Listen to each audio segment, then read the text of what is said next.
आज हम लोग प्रश्नावली 2.3 का प्रश्न क्रमांक 1 सॉल्व करेंगे, जिसके अंतर्गत हमने पहला प्रश्न कर दिया है x+1 के फॉर्म में भाजक लेकर।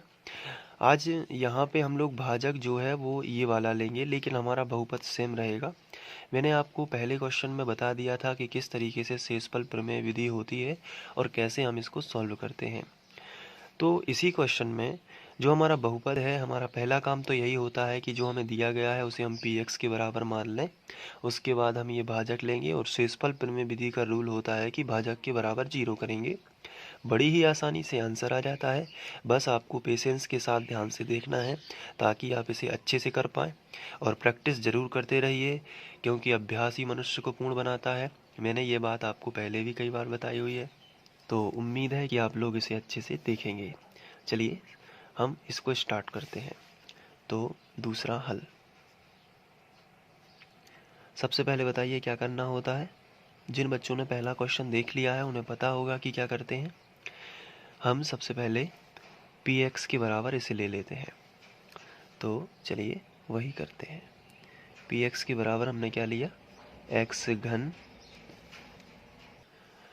प्लस 3x वर्ग प्लस 3x प्लस 1, ये हम px के बराबर ले लेते हैं। और यहाँ पे चूंकि हमने ये माना है इसलिए आपको एक लाइन लिख देनी है या एक शब्द लिख देना है, माना px बराबर x घन प्लस 3x वर्ग प्लस 3x प्लस 1। इस तरीके से हमने लिख लिया। अब इसके बाद हमारा जो भाजक है इस बार होगा ये, तो ये हम लिख लेते हैं। भाजक जो हमें दिया गया है उसे हम लिख लेंगे। भाजक हमें दिया गया है x माइनस 1/2, ये हमने लिख लिया। अब चूँकि हमें शेषफल ज्ञात करना है और भागफल तो ज्ञात करना नहीं है, इसलिए हम इसको डायरेक्ट भाग नहीं देते हैं, शेषफल प्रमेय विधि का इस्तेमाल करते हैं। तो चलिए हमने भाजक लिख लिया और ये इसका काम समाप्त हुआ प्रश्न का। अब हम इसे सॉल्व करना है। उम्मीद है कि आप धैर्य के साथ इसे देखेंगे ताकि आप इसे अंत तक कर पाएँ और इसकी अच्छे से प्रैक्टिस भी कर लेना है। तो सबसे पहले हमें शेषफल प्रमेय विधि हेडिंग डालना है। तो हमने हेडिंग डाल दी शेषफल प्रमेय विधि से। अब शेषफल प्रमेय विधि में होता क्या है कि भाजक के बराबर हम 0 ले लेते हैं। तो भाजक हमारा क्या है, x माइनस 1/2। तो हम यहाँ पे भाजक जो है x माइनस 1/2, इसके बराबर हम क्या लेंगे, 0। तो चलिए ये 0 ले लिया हमने। तो ये जो माइनस का 1/2 है इस तरफ आ जाएगा तो प्लस का हो जाएगा। तो x बराबर ये आ जाएगा 1/2, इस तरीके से पॉजिटिव में। अब ये जो x का मान है 1/2 हम यहाँ पे px में रखेंगे। तो हम यहाँ पे लिख देते हैं कि x बराबर 1/2 बहुपद px में रखने पर। तो इस तरीके से हमने लिख दिया, बहुपद px में रखने पर। चलिए बहुपद px में रखते हैं। तो px आपको दिख रहा होगा, बताइए कहाँ है, ये है px, दिख रहा है ना, ये पूरा px है। अब यहाँ पे जहाँ जहाँ x लिखा है, ये लिखा है ना, ये लिखा है x, ये लिखा है, ये लिखा है, वहाँ पे आपको 1/2 रखना है। स्टार्ट करें।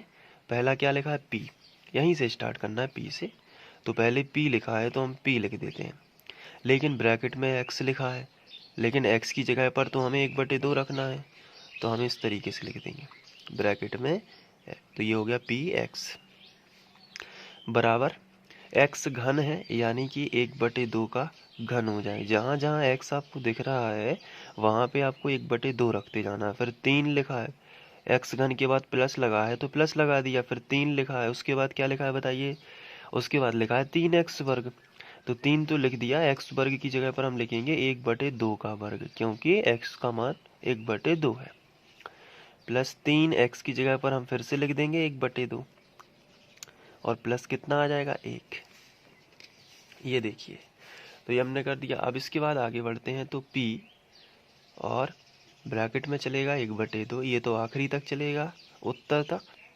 1/2 का घन है, इसका मतलब क्या होगा, तो 1/2 का घन है इसका मतलब ये होगा कि 1/2 को हम 3 बार गुणा में लिखें, 1/2 गुणित 1/2, इस तरीके से। तो ऊपर ऊपर का गुणा कर देंगे, तो 1 एकम 1 एकम 1, और नीचे नीचे का करेंगे, 2 दूनी 4, 4 दूनी 8। तो यहाँ पे 1/2 के ऊपर 3 की घात है, तो इसका आंसर आ जाए 1/8, आ जाएगा 1/8। ये देखिए आया ना। इसके बाद प्लस है तो प्लस, फिर कितना है 3, लेकिन उसके बाद फिर से 1/2 पर 2 की घात है, तो इसको सॉल्व करेंगे। तो 1/2 जो है इस पर 2 की घात है, तो इसका मीनिंग ये होगा कि 1/2 गुणित 1/2। 1/2 को कितने बार लिखना है, 2 बार। ऊपर ऊपर का गुणा कर देंगे तो 1 एकम 1, और नीचे नीचे का गुणा करेंगे तो 2 दूनी 4, तो 1/4 आएगा। तो यहाँ पे 3 तो लिखा है, साथ में कोष्टक का मतलब गुणा होता है, और इसको सॉल्व हमने कर लिया 1/2 का, तो 1 कितना आएगा 4। अब यहाँ पे 1/2 पे कोई भी घात नहीं लगी है, तो यहाँ डायरेक्ट गुणा होगा ऊपर ऊपर का, 3 एकम 3, और बटे में कितना आ जाएगा 2, और प्लस 1। तो ये हो गया। अब यहाँ पे बीच बीच में प्लस लगा है और गुणा भी लगा है। जहाँ पे गुणा लगा है उसको सॉल्व करेंगे पहले, फिर बीच में प्लस बस बचेगा तो हम उनको जोड़ेंगे। तो गुणा कहाँ पे है, केवल यहाँ पे है, तो इसको और हम कर लेते हैं।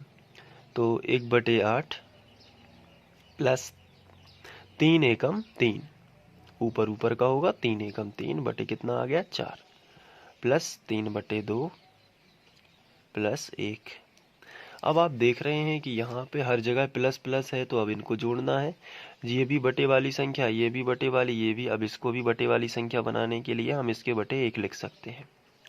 तो सभी बटे वाली संख्या हो गई। अब हम इनका एलसीएम ले लेंगे, तो P 1/2 बराबर, तो यहाँ 8 4 2 1 है, सबका एलसीएम लेंगे तो हम एक लाइन खींच लेंगे। चलिए हमने लाइन खींच ली। अब इसमें 8 4 2 1 का सबका एलसीएम कितना आएगा 8। सबसे बड़ी संख्या क्या है 8, तो 8 ही आएगा।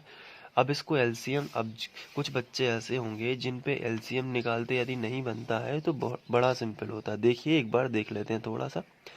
8 4 2 1 इस तरीके से लिखा। अब इसमें क्या होता है, सबसे छोटी संख्या, इन सभी नीचे जितने भी हर हैं, ऊपर वाली संख्या को नहीं लिखना होता है, नीचे वाली संख्या को जोड़ने में। तो 8 4 2 1 सभी को लिख लिया, 8 4 2 1। अब सबसे छोटी संख्या 1 को छोड़कर क्या होती है 2, 1 से नहीं देना होता है, सबसे छोटी संख्या 2 रहती है, तो 2 से दिया। तो 2 चौके 8। अब 2, इसमें 2 दूनी 4, कॉमा लगाते जाना है ये, क्योंकि सब अलग अलग संख्या है। फिर 2 एकम 2, और 1 तो ज्यों का त्यों। अब ये 2 जगह है तो 1 आ गया, सभी जगह 1 आना चाहिए। तो फिर छोटी संख्या 2 है, 2 से भाग दे देते हैं। 2 दूनी 4, 2 एकम 2, ये 1 आ गया, ये 1, ये तो है ही। तो 3 जगह 1 आ गया, एक जगह और यदि 1 आ जाए तो एलसीएम समाप्त हो जाएगा। तो 2 से ही भाग दे देते हैं, 2 एकम 2, बाकी में नहीं जाता, ज्यों का त्यों लिख दिया। तो ये 1 1 1 नीचे आ गया है, आप देख रहे हैं। इसका मतलब एलसीएम की क्रिया जो है समाप्त हो चुकी है। अब इसको देख लीजिए, 2 दूनी 4, 4 दूनी 8, इनको आपस में गुणा करके पढ़िए कितना आएगा, 2 दूनी 4, 4 दूनी 8, एलसीएम कितना आया 8। तो एलसीएम आपको सीखना चाहिए क्योंकि ये जरूरी होता है यहाँ पे। अब 8 का भाग 8 में देंगे, कितनी बार जाएगा, 4 का भाग 8 में देंगे, 2 का भाग 8 में देंगे, इसका सबका करेंगे। ये इन सभी भिन्न संख्याओं को जोड़ने का नियम होता है। तो सबसे पहला स्टेप क्या था, हमने नीचे वाली संख्याओं का एलसीएम लिया जो कि 8 आया। हर का, सभी हर का, ये अंश हर कहलाता है, तो हर का एलसीएम लिया, कितना आया 8। अब 8 का भाग 8 में पढ़ेंगे, कितनी बार गया, 8 एकम 8, एक बार ही। 8 की दूनियां पढ़नी है 8 में, कितनी बार, 8 एकम 8, एक बार ही पढ़ी। अब जितने बार भाग जाता है 8 एकम 8, एक बार गया, उतने का, जितने बार भाग गया है उतने का उसके ऊपर वाली संख्या में गुणा करोगे। तो 8 एकम 8 एक बार गया, 1 का गुणा 1 में किया, तो 1 एकम 1, प्लस 4 का भाग 8 में देना है, कितनी बार जाता है, 4 एकम 4, 4 दूनी 8, कितने बार गया, तो आंसर आया, ये तो 2 बार गया। कितने बार गया, यहाँ पे मैं बताता हूँ, यहाँ पे 4 दूनी 8, कितने बार गया, 2 बार। तो 2 का गुणा उसी के ऊपर वाली, 4 के ऊपर में संख्या कितनी लिखी है 3, तो 3 दूनी 6, ऐसे करना होता है। फिर प्लस लगा है तो प्लस, पर 2 का भाग 8 में दें, सभी का दिया ना भाग तो 2 का भी देंगे।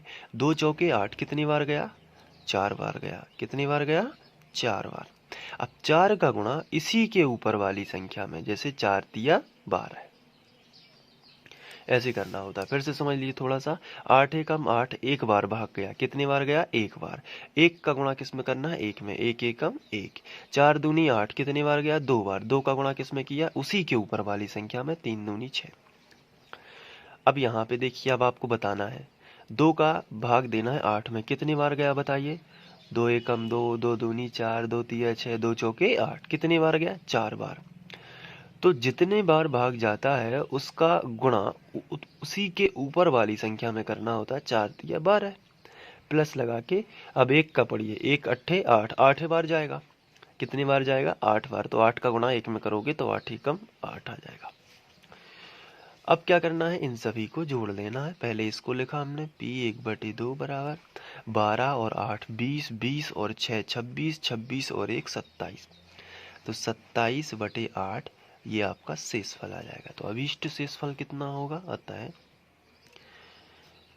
अभीष्ट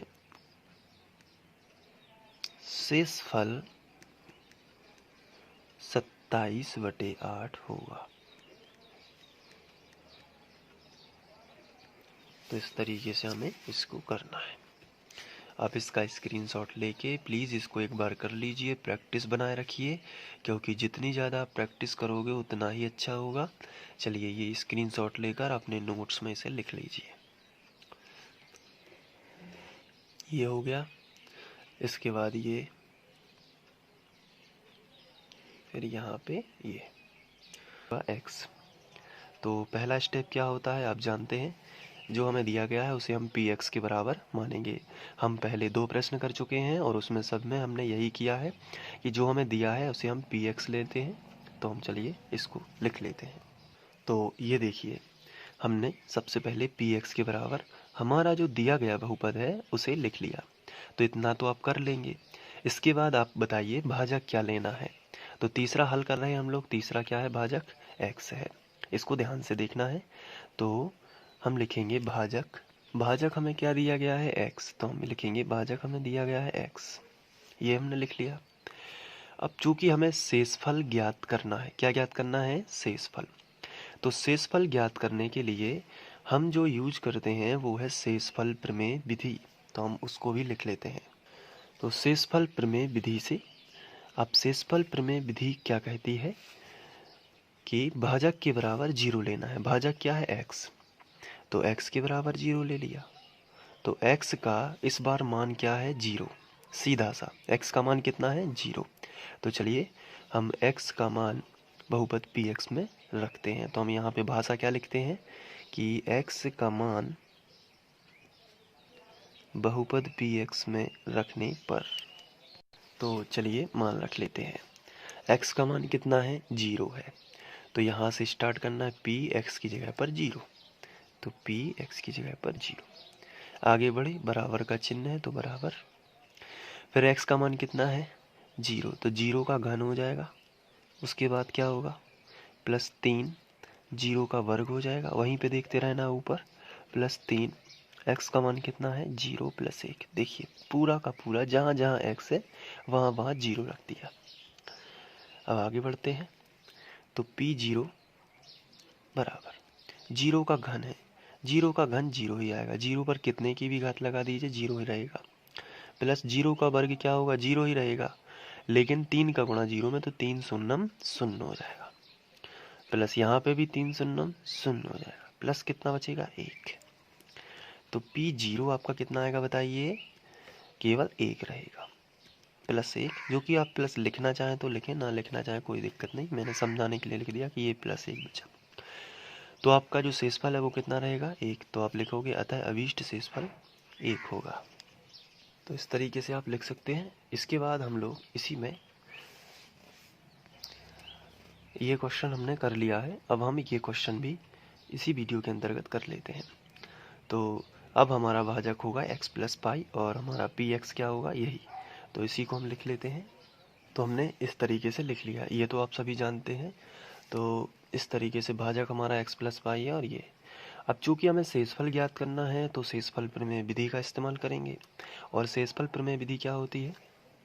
उसके पहले हमें वो भाषा लिखनी होती है शेषफल प्रमेय विधि से, तो उसको लिख लेते हैं। अब शेषफल प्रमेय विधि में क्या करते हैं, भाजक के बराबर 0 लेते हैं। तो भाजक क्या है हमारा, x प्लस पाई, तो हमने लिख लिया x प्लस पाई, और इसी के बराबर हमें क्या लेना है, 0। तो हमने शेषफल के बराबर भाजक के बराबर 0 ले लिया। अब इतना करने के बाद हमें x का मान निकालना होता है यहाँ पे, तो प्लस पाई इस तरफ आ जाएगा, तो किसका हो जाएगा, माइनस का पाई।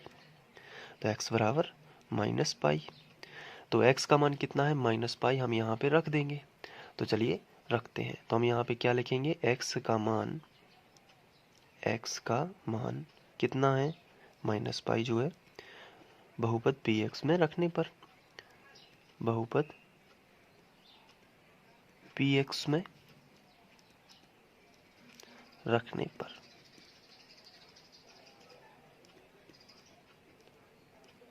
तो चलिए रखते हैं। सबसे पहले क्या है, p, तो हमने p लिख दिया। उसके बाद x है, x नहीं लिखना है, x की जगह पर क्या लिखना है, माइनस पाई। जहाँ जहाँ x है वहाँ वहाँ हमें माइनस पाई रखना है। तो p x की जगह पर हमने रख दिया माइनस पाई, बराबर, फिर x की जगह पर क्या रखना, माइनस पाई, लेकिन माइनस पाई है, यहाँ पे घन लगा है, तो हम यहाँ पे कोष्टक के ऊपर घन लगा देंगे, प्लस 3, x की जगह पर माइनस पाई और वर्ग लगा देंगे, प्लस 3 x की जगह पर माइनस पाई प्लस 1। ये पूरा देख लीजिए, जहाँ जहाँ x है वहाँ वहाँ पाई रख दिया। अब आगे बढ़ते हैं। तो p माइनस पाई बराबर, यहाँ पे माइनस पाई का घन है, इसका मतलब क्या होगा, इसका मतलब ये है कि माइनस पाई को 3 बार लिखिए, माइनस पाई गुणित माइनस पाई गुणित माइनस पाई, है ना। तो सम संख्या की घात है या विषम की घात है, पहले ऐसे समझ लीजिए, विषम की है, तो विषम की घात है तो माइनस तो आएगा। अगर ऐसा नहीं समझना है तो आप ऐसे भी समझ सकते हैं कि माइनस माइनस का प्लस और प्लस माइनस का माइनस, तो आखिर में क्या आएगा, माइनस। पाई पर 1 की घात यहाँ मानी जाती है, 1 की घात यहाँ मानी जाती है और 1 की घात यहाँ मानी जाती है, और गुणा में घातें जुड़ती हैं तो 1, 2 और 3 की घात। तो माइनस पाई पर कितने की घात हो जाएगी, 3 की घात हो जाएगी। इसके बाद यहाँ पे प्लस, लेकिन यहाँ पे माइनस है और सम संख्या की घात लगी है, तो पाई का जो आंसर आएगा वो प्लस में आएगा। तो 3 और पाई माइनस पाई गुणित माइनस पाई, अगर हम इसको ध्यान से देखें तो माइनस पाई पर 2 की घात है, तो इसको यदि सॉल्व करें तो माइनस पाई गुणित माइनस पाई होगा ना।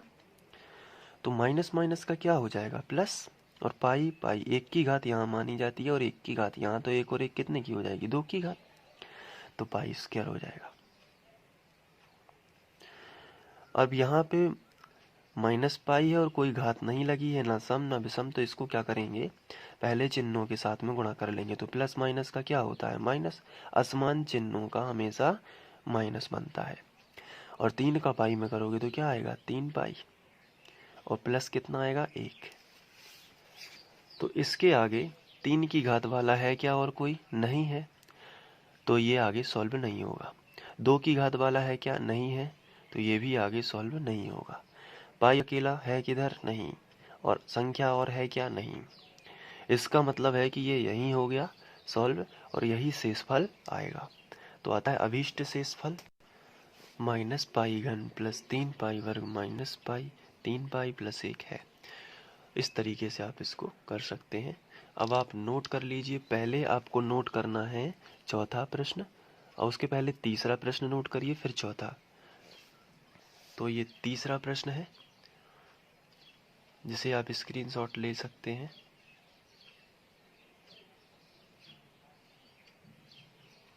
इसके बाद ये चौथा प्रश्न है। तो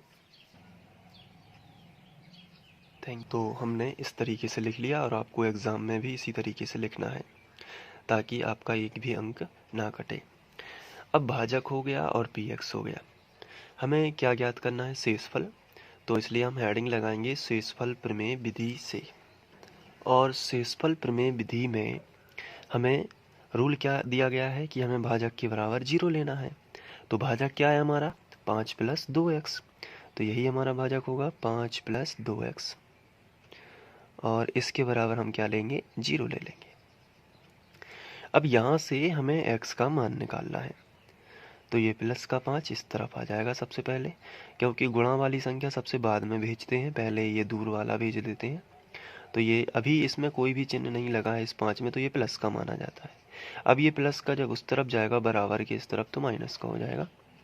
तो 2x बराबर -5। अगले स्टेप में इस तरीके से आएगा, प्लस इस तरफ आएगा तो माइनस हो गया।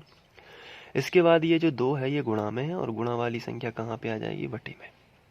तो x बराबर आपका आंसर आएगा -5, तो पहले से था, ये नीचे आ जाएगा, तो -5/2। ये x का आपको मान मिला है -5/2। अब ये जो मान है आपको px में रखना है, शेषफल प्रमेय विधि का यही रूल है।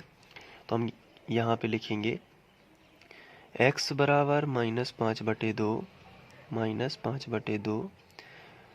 बहुपद px में रखने पर, तो हमने लिख दिया बहुपद px में रखने पर।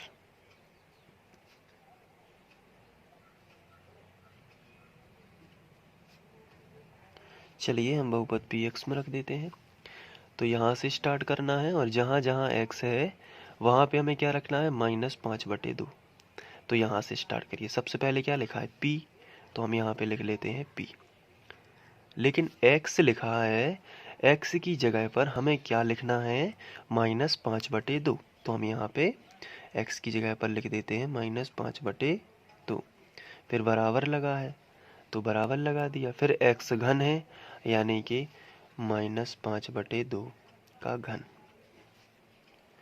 फिर प्लस है, तो प्लस लगा दिया।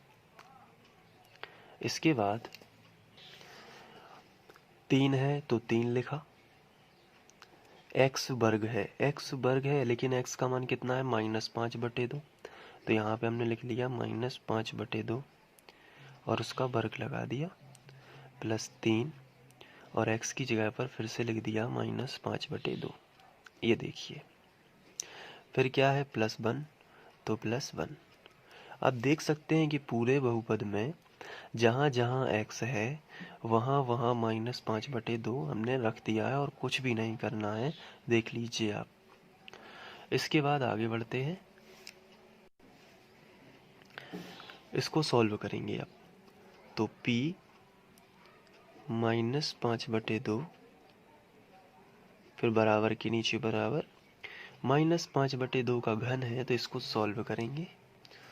तो -5/2 का घन है, इसका मतलब ये होता है कि 5/2 गुणित -5/2 गुणित -5/2। इसे हम 3 बार लिख देंगे, क्योंकि 3 की घात लगी है। अब ऊपर ऊपर का गुणा करेंगे और नीचे नीचे का गुणा कर देंगे, ठीक है। तो देखिए, माइनस माइनस प्लस होगा, यहाँ तक तो प्लस हो जाएगा, ये लिख दिया। लेकिन प्लस माइनस का क्या हो जाएगा, माइनस। 5 25 और 25 पंचे 125, तो कितना आएगा, 125। और नीचे आ जाएगा 2 दूनी 4 और 4 दूनी 8। आप ऐसा नहीं करना चाहते तो इस तरीके से भी चिन्हों का हो जाएगा। सम संख्या की घात है कि विषम संख्या की घात है, बताइए। विषम की घात है। जब विषम की घात है तो क्या आएगा, माइनस आएगा। विषम की घात में क्या आता है, माइनस। और इसका 3 बार करोगे तो 5 25 पंचे 125, तो हम यहाँ पे 125/8 लिख देंगे। आगे बढ़ते हैं, और यहाँ पे अगर देखा जाए तो 3 लिखा है, फिर तो 3 लिख दिया। अब आप बताइए, सम की घात है कि विषम की घात है। तो यहाँ पे तो सम की घात है, तो ये माइनस का चिन्ह नहीं आएगा, ये माइनस माइनस प्लस हो जाएगा। लेकिन 5/2 को जब 2 बार लिखोगे तो इसको समझना ज़रूरी है, क्योंकि अगर ये नहीं बनेगा तो फिर सवाल थोड़ा आपको कठिन लगेगा। तो 3 तो हमने लिख दिया, लेकिन 5/2 जो है इसको हम 2 बार लिख देते हैं। आप चाहें तो माइनस भी लिख सकते हैं समझने के लिए। तो देखिए, माइनस माइनस तो ये प्लस हो रहा है। ऊपर ऊपर का गुणा करोगे तो 5 25 आपको मिलेगा, कितना आएगा, 25। और नीचे नीचे का करोगे तो 2 दूनी 4। तो यहाँ पे हम गुणा में लिख सकते हैं 25/4। ये 3 तो रहेगा, लेकिन इसका हो जाएगा 5×25 और नीचे आ जाएगा 4। यहाँ पे देखिए 5/2 पर कोई भी घात नहीं है, तो अब इसका सीधा गुणा होगा, लेकिन उसके पहले चिन्हों का होगा, क्योंकि यहाँ पे माइनस है, तो माइनस प्लस का क्या होगा, माइनस। और 5 दिया 15, तो 15 बटे कितना आएगा, 2 + 1। अब इसका देखिए सभी जगह प्लस प्लस नहीं है, प्लस माइनस नहीं है, केवल गुणा भी है साथ में। तो पहले गुणा को निपटाते हैं, तो गुणा का निपटाने के लिए हम गुणा कर देंगे, तो बराबर -125/8 यहाँ पे लिखा। फिर देखिए 25 दिया 75, ये देखिए ऊपर ऊपर का करेंगे, तो 25 दिया 75 बटे कितना आ जाएगा, 4 -15/2 और फिर कितना है, +1। अब ये भी भिन्न वाली संख्या, ये भी भिन्न वाली है, ये भी है, तो इसे भी हम भिन्न में बदल देंगे। बटे 1 हम कोई भी संख्या के कर सकते हैं, तो ये हो गया। अब इसके बाद हम इसे एलसीएम लेंगे इन सभी का। तो मैंने आपको बताया था एलसीएम कैसे लेते हैं, तो उसी क्रम में चलेंगे। या तो आप सबसे बड़ी संख्या लिख लें, सबसे बड़ी संख्या भी इन सवालों में कर सकते हैं, क्योंकि ज़्यादा इसमें है नहीं। सबसे पहले तो हम लाइन खींच लेते हैं एक एलसीएम के लिए।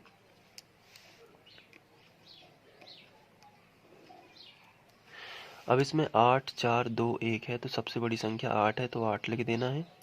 और एलसीएम भी लेंगे यदि आप, तो भी 8 आएगा। 4 की दुनिया में भी 8 आता है, 8 की दुनिया में भी आता है, 2 की दुनिया में भी आता है, और 1 की दुनिया में भी 8 आता है, इकट्ठे 8। ठीक है। अब देखिए कैसे करते हैं, इस प्रोसेस को भी अच्छे से समझना है। 8 एकम 8 कितनी बार गया भाग, एक बार। 8 एकम 8, तो जितनी बार जाता है उसी का गुणा उसकी ऊपर वाली संख्या में करेंगे। तो 8 एकम 8 एक बार गया, तो 1 का गुणा 125 में करोगे, तो 125 एकम 125, तो -125 आ जाएगा। फिर प्लस है तो प्लस, यहाँ पे 4 दूनी 8 कितनी बार गया भाग, 2 बार। 2 का गुणा उसके ऊपर वाली संख्या में। 75 दूनी कितने हुए यहाँ पे, 150, तो हम यहाँ पे लिख देंगे 150। इसके बाद यहाँ पे माइनस है, तो माइनस लगाएंगे, और 2 चौके 8 4 बार गया, 2 चौके 8 कितनी बार गया, 4 बार। 4 का गुणा इसके ऊपर वाली संख्या में, 15 चौके 60, प्लस 1 अट्ठे 8 8 बार गया, 8 का गुणा 1 में करोगे, तो 8 एकम 8, तो P -5/2 बराबर, यहाँ पे 150 है और 8 है, तो 158 हो गया। प्लस प्लस के जोड़ेंगे और माइनस माइनस के अलग जोड़ेंगे। माइनस का 125 और माइनस का 60, इसको जोड़ लेंगे सबसे पहले, माइनस माइनस के, तो माइनस का चिन्ह लगा दिया। अब 125 और 60 को जोड़ दिया, तो यहाँ पे 125 और यहाँ पे 60, तो 5 6 और 2 8, 185 कितना हुआ, 185। अब प्लस प्लस का जोड़ लेंगे, तो 150 हाँ 150 और 8 कितना हो गया, 158। प्लस प्लस का जोड़ लिया और बटे कितना आएगा, 8। तो चलिए अब आगे बढ़ते हैं और इसको सॉल्व करते हैं। तो P -5/2 बराबर 185 में से 158 घटाना है। उसके पहले ये देखिए प्लस की संख्या बड़ी है कि माइनस की संख्या बड़ी है, बताइए। तो 185 158 से बड़े होते हैं, 185 बड़े हैं, तो माइनस की संख्या बड़ी है, तो माइनस लगा दिया। अब 185 में, वो बड़ी संख्या में से छोटी संख्या को घटाना है, तो 185 में से आपको घटाना कितना है, 158, तो हमने 158 घटा दिया। तो 15 में से 8 गए तो कितने बचे, 7, और यहाँ पे एक उधार ली थी तो 17 बचे, या 7 बचा। 7 में से 5 गया तो कितना बचा, 2, यानी 27 बचेगा। तो वो माइनस का 27 बचेगा, क्योंकि माइनस की संख्या बड़ी थी, वो बटे 8। तो इस तरीके से ये शेषफल आ जाएगा। तो आता है अभिष्ट शेषफल -27/8 होगा। तो अभिष्ट शेषफल -27/8 होगा। इस तरीके से हो गया, इसका स्क्रीनशॉट ले लीजिए। तो इस तरीके से ये पहला पेज है। इसके बाद ये दूसरा पेज है यहाँ पे, और ये यहाँ पे तीसरा पेज। ये हमें बहुपद दिया गया है और ये हमें भाजक दिया गया है। तो शेषफल प्रमेय विधि में सबसे पहले हम क्या लिखते हैं, ये बहुपद यानी कि px बराबर, तो हमने px लिख लिया। इसके बाद हम लिखेंगे ये जो हमें भाजक दिया गया है उसको लिख लेते हैं। तो लिखेंगे भाजक बराबर x - a। अब इसके बाद हम शेषफल ज्ञात करने के लिए शेषफल प्रमेय विधि का इस्तेमाल करेंगे। तो हम हेडिंग डाल देते हैं शेषफल प्रमेय विधि से। और इसके बाद शेषफल प्रमेय विधि का थंब रूल ये होता है कि हमें भाजक के बराबर 0 लेना होता है। तो भाजक हमारा क्या है, x - a। तो बस आपको इसके बराबर 0 लेना है, तो x माइनस ए के बराबर आपको 0 लेना है। इसके बाद यहाँ से x का मान निकालना है, तो माइनस ए इस तरफ आ जाएगा तो प्लस ए हो जाएगा, तो x बराबर a, ये आ गया। तो x बराबर जो a है ये x का मान है। अब x का मान हम इस बहुपद में रख देंगे, तो हम यहाँ पे हेडिंग लगाएंगे कि x बराबर a बहुपद px में रखने पर, बहुपद px में रखने पर। तो यहाँ से आपको देखते रहना है और जहाँ जहाँ x है वहाँ वहाँ हम a रख देंगे। चलिए स्टार्ट करते हैं। तो सबसे पहले p लिखा है तो हमने p लिख दिया। उसके बाद कोष्टक में क्या लिखा है x, लेकिन हमें x नहीं लिखना है, x का मान कितना है a, तो हम कोष्टक में जाके लिख देंगे a। फिर बराबर के नीचे बराबर, फिर लिखा है x घन, तो x घन नहीं लिखना है, हमें a का घन लिख देना है। और सभी मान हम ब्रैकेट में रखेंगे। पहले माइनस लगा है, देखिए यहाँ पे माइनस, तो हमने भी माइनस लगा दिया। इसके बाद a लिखा है तो हम यहाँ पे लिखेंगे a।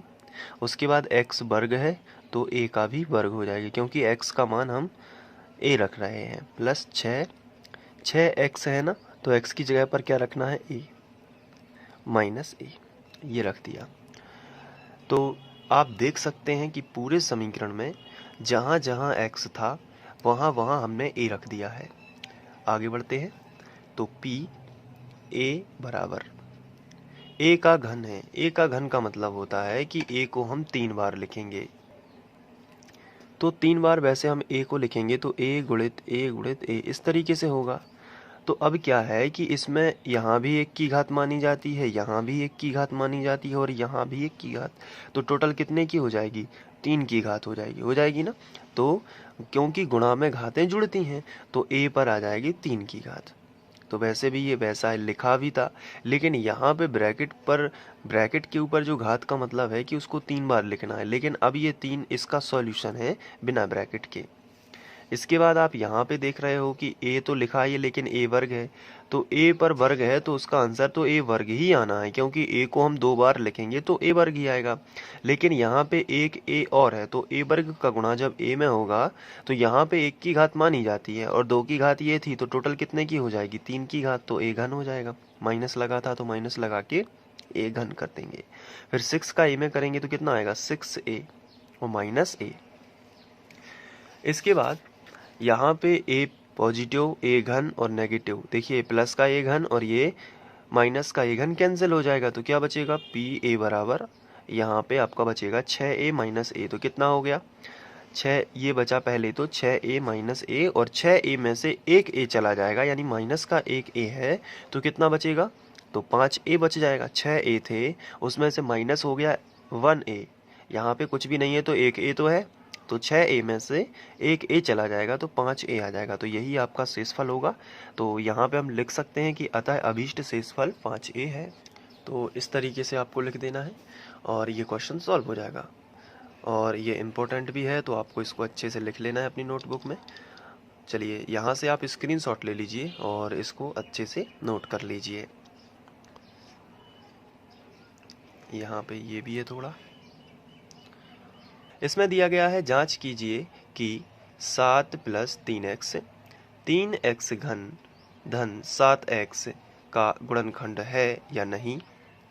तो इस बार एक नया टर्म आया है गुणनखंड, तो इसे पहले जैसा ही करना है, इसमें कुछ भी नया नहीं है। सिर्फ एक बात आपको ध्यान रखनी है कि हमें ये जो है गुणनखंड इसका ये है कि नहीं, तो इसको चेक करना है कि 7 + 3x इस बहुपद का गुणनखंड है या नहीं। जांच कीजिए कि 7 + 3x गुणनखंड है या नहीं, किसका, इस बहुपद का। तो प्रश्न तो आपको समझ में आ गया होगा ना। तो जिसको हमें चेक करना है कि गुणनखंड है या नहीं, उसको हम भाजक लेंगे, शेषफल प्रमेय विधि का इस्तेमाल करेंगे, और अगर शेषफल 0 आ जाता है तो ही ये इसका गुणनखंड है, अन्यथा नहीं है। अगर शेषफल कितना आता है 0 तो ही गुणनखंड है, अन्यथा नहीं है। तो सबसे पहले क्या करोगे, बहुपद कौन सा है इन दोनों में बताइए। बहुपद तो ये है ना, तो इसे हम px मानेंगे। और 7 + 3x ये क्या है? बहुपद कैसे पता लगा? उच्चतम घातें लगी हुई हैं तो यही होगा ना बहुपद। ठीक है, तो ये हो गया बहुपद। अब ये हो गया तो भाजक। अब भाजक है ये, इसे हम क्या मानेंगे? भाजक। फिर क्या करेंगे? शेषफल प्रमेय विधि में भाजक के बराबर क्या लेते हैं? 0। तो यहां से x का मान निकलेगा ना, जो x का मान यहां से निकलेगा वो इसमें रख देना है। और अगर मान रखते समय पूरा कैलकुलेट होगा, उसके बाद यदि 0 आएगा तो ही हम कहेंगे कि ये जो है इसी का गुणनखंड है, अन्यथा सीधा लिख देंगे कि गुणनखंड नहीं है। तो गुणनखंड चेक भी हो जाता है शेषफल प्रमेय विधि से, बहुत अच्छी विधि है।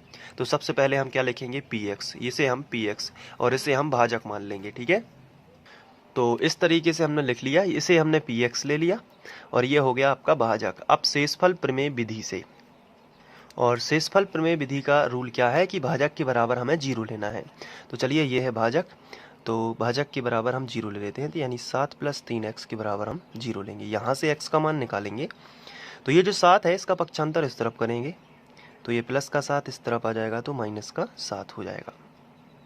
इसके बाद ये जो x के साथ में 3 गुणा में है तो ये बटे में आ जाएगा, तो x बराबर -7/3। ठीक है, इस तरीके से आप x का मान निकालोगे। अब ये जो x का मान है इसे हम px में रखेंगे, तो यहाँ पे हम लिखेंगे कि x बराबर -7/3 बहुपद px में रखने पर, या डायरेक्ट लिख दीजिए px में रखने पर। चलिए अब हम px में रखते हैं। तो इसके बाद हमने px यहाँ पे लिख लिया है, थोड़ा ऊपर स्लाइड ना करने के लिए। चलिए अब px, तो x की जगह पर ये पूरा बहुपद जो हमें दिया गया है, यहाँ जहाँ जहाँ x है वहाँ पे हम क्या रखेंगे? -7/3। तो यहाँ से स्टार्ट करना है। तो सबसे पहले हमने लिखा p और x की जगह पर रख दिया -7/3। ठीक है, फिर बराबर, फिर इसके बाद क्या लिखा है? 3, तो हमने 3 रख दिया और x की जगह पर क्या रखेंगे? -7/3। और इसका भी हमने जो घन लगा है तो घन लगा दिया, धन 7। x की जगह पर फिर से रख देंगे -7/3। अब इसके बाद बराबर के नीचे बराबर, और अब इसी को सॉल्व करेंगे। तो 3, यहाँ पे देखिए माइनस चिन्ह लगा है, लेकिन विषम की घात है कि सम की घात है? बताइए, विषम संख्या की घात है ना, तो इसलिए ये माइनस तो आपका आएगा यहाँ का। अब 7/3 जो है इसका घन है, इसका मीनिंग हुआ कि इसे हम 3 बार लिखेंगे, 7/3 गुणित 7/3 गुणित 7/3। अब इसके बाद ऊपर ऊपर का गुणा कर देंगे तो 7 सतैया 49, और यहाँ पे होगा 7 सतैया 49, 49 सत्ते 343, और तीतर का 9 तिया 27। तो यहाँ पे आपका आएगा -343/27। अब यहाँ पे देखिए प्लस माइनस का हो जाएगा माइनस, ब्रैकेट हटेगा, 7 सतैया 49 और बटे कितना आएगा? 3। ठीक है, अब इसके बाद ये होने के बाद यहाँ से ये कैंसिल हो जाएगा, 3 नाम 27। क्यों? क्योंकि गुणा लगा है तो ऊपर नीचे का कैंसिल कर सकते हैं। तो आपको मिलेगा कितना? -343/9 और -49/3। इस तरीके से आपको मिलेगा। अब इसका एलसीएम लेंगे, तो 9 और 3 में एलसीएम क्या आएगा? 9 आएगा ना, बड़ी संख्या क्या है? 9। तो यहाँ से एक बार भाग जाएगा तो ये ऊपर की संख्या ज्यों की त्यों। इसमें तीतर का 9 3 बार जाएगा, 49 तिया, यहाँ पे आपका आएगा 147। तो जब ये दोनों जोड़ दोगे माइनस माइनस के, तो माइनस के 490 हो जाएंगे, और बटे आएगा आपका 9, और ये कभी भी 0 नहीं होगा, तो इसलिए बराबर नहीं है, डायरेक्ट लिख दीजिए 0। और शेषफल आपका 0 नहीं आया है, इसलिए जो हमें क्वेश्चन में दिया गया था कि 7 + 3x इसका गुणनखंड है कि नहीं, तो आपको लिखना नहीं है, क्योंकि शेषफल 0 नहीं आया, तो ये इसका भाग है ही नहीं। गुणनखंड का मतलब क्या होता है? इसी का भाग होना। तो नहीं है, क्योंकि हमारा जो शेषफल है वो 0 नहीं आया है, तो हम लिखेंगे अतः गुणनखंड नहीं है। तो